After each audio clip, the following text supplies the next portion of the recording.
आज आपसे शेयर कर रहे हैं बहुत ही ज़्यादा आसान तरीके से मैंगो केक बनाने की रेसिपी। आम का सीज़न आ चुका है, बच्चों को आम तो बहुत ही ज़्यादा पसंद आता है और फिर किसी भी फ्रूट से बना के कितना ज़्यादा हेल्दी और टेस्टी तो होता ही है। और फिर घर का बना हो तो इसे खाने से कौन मना कर सकता है। आज आपको बहुत ही ज़्यादा आसान तरीके से केक बनाने की हम रेसिपी शेयर करने वाले हैं। और ये देखिए फ्रेंड्स, कितने आराम से ये टूट पा रहा है। देखिए कितना जालीदार और स्पॉन्जी बना है। बनाने के लिए हमने भारी तल की कढ़ाई का इस्तेमाल करना है। कढ़ाई को हमने गर्म होने के लिए ढक के रख देना है और बीच में हमने इसमें स्टैंड रख लिया है। अगर आप इसमें स्टैंड ना रखना चाहें तो किसी प्लेट को भी पलट के रख सकते हैं। हम लो आंच पे गर्म होने देते हैं और तब तक हम केक का बैटर तैयार कर लेते हैं। यहाँ पर हमने एक मीठा पका आम ले लिया है। इसको छोटे छोटे पीसेस में हमने काट लिया है और ये आम सिर्फ हमारी आधी कटोरी के बराबर है। हमारी कटोरी 200 ग्राम के बराबर है। का मतलब हमने सिर्फ यहाँ पे आधी कटोरी आम के पीसेस को ही लेना है। तो इसी कटोरी के नाप से हमने यहाँ पे ले ली है बारीक वाली सूजी। अगर आपके पास मोटी सूजी भी हो तो कोई बात नहीं। यहाँ पे हमने 200 ग्राम सूजी को लेवल करके लिया है और अब इसे हमने मिक्सी जार में डाल देना है और इसके साथ ही हमने मैंगो पीसेस को भी डाल देना है। इसके साथ डाला है हमने 3/4 कप जितनी चीनी, यानी कि 1 कटोरी से थोड़ा कम। इतनी चीनी इसमें बराबर बैठी है। आप चाहें अपनी मर्जी के अनुसार थोड़ी कम या थोड़ी सी ज़्यादा कर सकते हैं। और अब चीनी को भी हमने जार में डाल दिया है और यहाँ पे हमने ले लिया है 1/4 कटोरी जितना रिफाइंड ऑयल।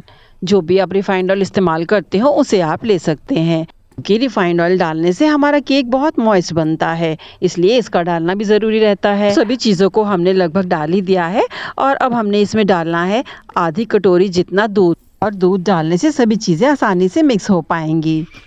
दूध हमने यहाँ पे नॉर्मल टेम्परेचर का रखा ही लेना होगा, ना तो गर्म और ना ही ठंडा। दूध को भी हम सारे इंग्रेडिएंट्स के साथ डाल देते हैं और अब हमने मिक्सी जार को रोक रोक के चला लेना है, जिससे कि सारी चीज़ें आपस में अच्छे से मिक्स हो जाएं। और मिक्सी जार को रोक रोक के चलाने के बाद सारे इंग्रेडिएंट्स आपस में मिक्स हो चुके हैं और ये देखिए फ्रेंड्स, कितना ज़्यादा स्मूथ मिश्रण बनकर तैयार हो चुका है। यहाँ पर हम आपको ये बताना चाहेंगे फ्रेंड्स कि अगर आपकी सूजी मोटी है और आपको आधी कटोरी से थोड़ा 1 आध चम्मच दूध और डालना पड़े तो आप इसको डाल के मिक्सी जार को चला सकते हैं, ताकि आसानी से सभी चीज़ें मिक्स हो पाएं। और अब केक का बैटर बनकर बिल्कुल तैयार हो चुका है। स्पैचुला की सहायता से सारे मिश्रण को हमने मिक्सी जार से इस बोल में निकाल लिया है। बोल को थोड़ा सा हिला डुला देते हैं जिससे सारा मिश्रण अच्छे से सेट हो जाए और अब इसके बाद हमने इसे ढक के सेट होने के लिए 15 मिनट के लिए छोड़ देना है, ताकि सूजी दूध में अच्छे से सॉफ्ट हो जाए।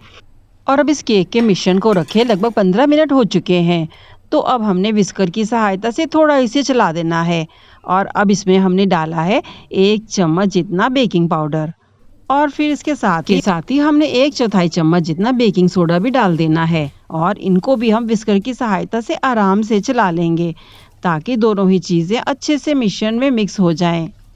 और इनसे ही हमारा केक आसानी से फूल पाता है और जालीदार बन के तैयार होता है। इन सभी चीज़ों को मिक्स करने के लिए हमने इसमें डाला है 2 चम्मच जितना दूध। दूध में भी हमने 1 चम्मच जितना कस्टर्ड पाउडर डाल लिया है और अब इस दूध को भी हम इसके साथ मिला देंगे और कस्टर्ड पाउडर डालने से इसका फ्लेवर और कलर बहुत ही अच्छा सा आता है। हम आपसे यही कहना चाहेंगे फ्रेंड्स, यहाँ पे दूध मिलाते समय आप कस्टर्ड पाउडर इसमें 1 चम्मच ज़रूर डाल लीजिएगा, इससे इसका कलर और फ्लेवर बहुत ही अच्छा सा हो जाता है। लेकिन हमने यहाँ पे कस्टर्ड पाउडर दूध को नहीं मिलाते दिखाया है, हमसे ये क्लिप स्किप हो चुका है, लेकिन आप इसको ज़रूर डालिएगा। हमने यहाँ पे वेनिला फ्लेवर का कस्टर्ड पाउडर इस्तेमाल किया है, इसलिए हमने अलग से इसमें कोई भी एसेंस को नहीं डाला है। ध्यान रहे फ्रेंड्स, हमने इस मिश्रण को एक ही डायरेक्शन में चलाना होगा, ताकि इसमें अच्छे से हवा भर पाए और केक हमारा सॉफ्ट बनकर तैयार हो। सभी चीज़ें केक में अच्छे से मिक्स हो चुकी हैं, तो अब हम इस मिश्रण को ट्रांसफ़र कर देंगे केक टिन में। और केक टिन को हमने पहले ही ग्रीस करके हमने यहाँ पे बटर पेपर लगा लिया है, बेस पर भी लगाया है और किनारों पे भी लगा दिया है। और हमने इसे लगाते नहीं दिखाया है, नहीं तो फिर रेसिपी बहुत लंबी हो जाती है। इसे ये बता देते हैं कि टिन को हमने पहले ऑयल से ग्रीस कर लिया है और फिर हमने इसको नाप के बेस के बराबर का बटर पेपर सर्कल में काट लिया था। फिर किनारों पे भी काट दिया है। और किनारों का बटर पेपर आप देख रहे हैं थोड़ा ऊंचा सा है, वो हमने इसलिए रखा है ताकि अगर हमारा केक फूले तो मटेरियल बाहर ना गिरे। यहाँ पे 6 इंच के केक टिन को लिया है। बातों ही बातों में सारा मिश्रण हमने केक टिन में भी डाल दिया है। ध्यान देने वाली बात यह है फ्रेंड्स कि हमारा केक का बैटर बहुत पतला नहीं है, यूँ समझ लीजिए बहुत ज्यादा पतला नहीं, थोड़ा रिबन कंसिस्टेंसी का होना चाहिए। सारा मिश्रण डालने के बाद हमने इस केक टिन को थोड़ा टैप टैप कर दिया है ताकि सारा मिश्रण स्मूथली इवनली स्प्रेड हो पाए। और अब हमने इसे सजा दिया है कटे हुए छोटे छोटे ड्राई फ्रूट से। यहाँ पर हमने इन्हें छोटे छोटे बादाम, पिस्ता और काजू से सजाया है। आप चाहें तो इस समय यहाँ पे टूटी फ्रूटी भी डाल सकते हैं। और अब कढ़ाई भी लो आंच पे 10 मिनट के लिए गर्म हो चुकी है। सावधानी से अब ढक्कन हटाएंगे। केक टिन को अब हमने स्टैंड पे रख देना है और फिर से ढक्कन को बंद करते हुए हमने लो आंच पे ही इसे हमने लो बर्नर पे रखना होगा। और अब हम इसे 45 मिनट के लिए सिकने के लिए छोड़ देंगे। 35 मिनट के बाद आप इसे खोल के देख सकते हैं, यानी कि इसके पहले आपको ढक्कन को खोल के इसे बिल्कुल नहीं देखना होगा। अगर हम बीच में खोल देते हैं तो बनी हुई स्टीम हट जाती है, केक ठंडा हो जाता है और बीच में फिर ये बैठ जाएगा। तो ऐसा हमें नहीं करना है।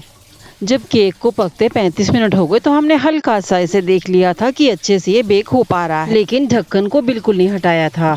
अब इसको पकते 45 मिनट हो चुके हैं, तो हम 45 मिनट्स के बाद अब हम इसे खोल के देख रहे हैं और हमें लग रहा है कि अच्छे से ये फूल चुका है।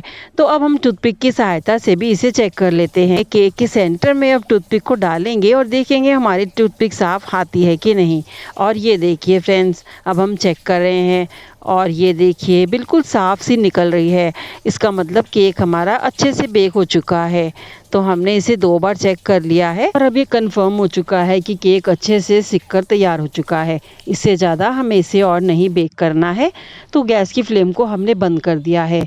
बहुत सावधानी के साथ केक के टिन को हमने निकाल के बाहर रख दिया है। और ये देखिए फ्रेंड्स, कितने अच्छे से अब ये सिक चुका है। अब ये जैसे जैसे ठंडा होगा अपने आप ये बटर पेपर को साइडों से छोड़ता जाएगा। अब इस केक को निकाले 1 घंटा हो चुका है, अच्छे से ये ठंडा हो चुका है। अब इस पर प्लेट को रखने के बाद हमने टिन को पलट दिया है, थोड़ा सा थपथपाएंगे और ये देखिए फ्रेंड्स, केक आसानी से टिन से अलग हो चुका है।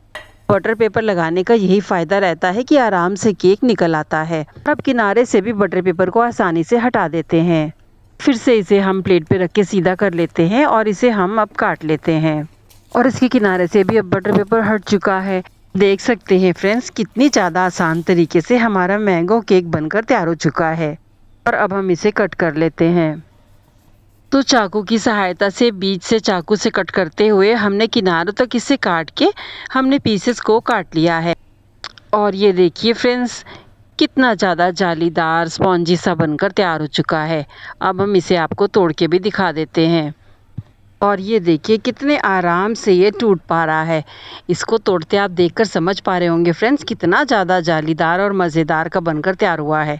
इस तरह से आप भी इस केक को ज़रूर पे ज़रूर बनाना फ्रेंड्स। बनाने में बहुत ज़्यादा आसान है, खाने में बहुत ज़्यादा स्वादिष्ट है। इस स्वादिष्ट केक को बनाना, खाना और रेसिपी ईजी और पसंद आई हो तो हमें लाइक और सब्सक्राइब करना बिल्कुल ना भूलें।